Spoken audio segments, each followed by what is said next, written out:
Ассалаумағалейкум достар, сіздермен бірге олмен рахат достар. Бүгін сіздерге өте керемет видео, қандай видео десеңіздер, бүгін мен Қазақстанның топ 5 скилловый ютуберлерді айтатын боламын достар.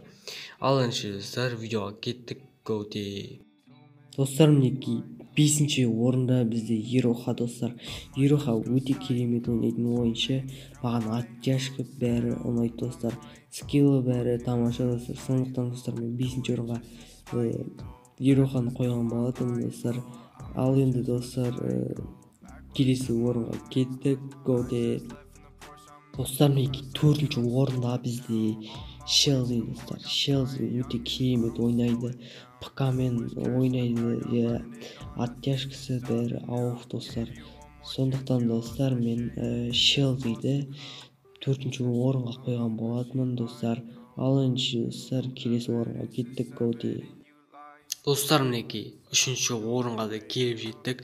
Бізде 3-ші орында өздеріңіз білетіндей ең атақты ютубер бұл бізде Адайс достар. Адайс өте керемет ойнайтын ойыншы достар. Скиллы өте керемет достар. Оттяжкасы вообще ауыр достар. Сондықтан достар, мен 3-ші орында Адайсқа берген болатын достар. Ал енді достар, 2-ші орынға кеттік. Готе. Ал достар, мінекей 2-ші орынға да келіп жеттік достар.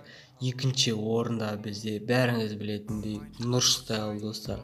Нұрстайл достар, скиллы өте керемет достар. Маған өзіме қатты ұнайды, сіздерге ұнамаса да өзіме өте қатты ұнайды достар. Сондықтан Нұрстайлға берген болатынмын достар. Бұл менің пікірім, менің ойым, сондықтан жамандаудың қажеті жоқ достар. Ал достар, 1-ші орынға кеттік. Готе. Ал достар, мінекей 1-ші орынға да келіп жеттік. 1-ші орында бізде бәріміз күткендей бұл бізде қазақша достар. Қазақшаның скиллы өте тамаша, оттяжка бәрі топ, өзіме қатты ұнайды достар. Сондықтан достар, маған қазақша қатты ұнайды. 1-ші орынға қазақшаны қойған болатынмын достар. Ал достар, сіздерге кім, қай ютубер мықты ойнайды, соны комментке жазып кетіңіздер достар. Ал достар, сіздермен бірге олмен Ероха давайте достар. Видеоға лайк басып, коммент жазып кетіңіздер. Аман сау болыңыздар достар. Давайте.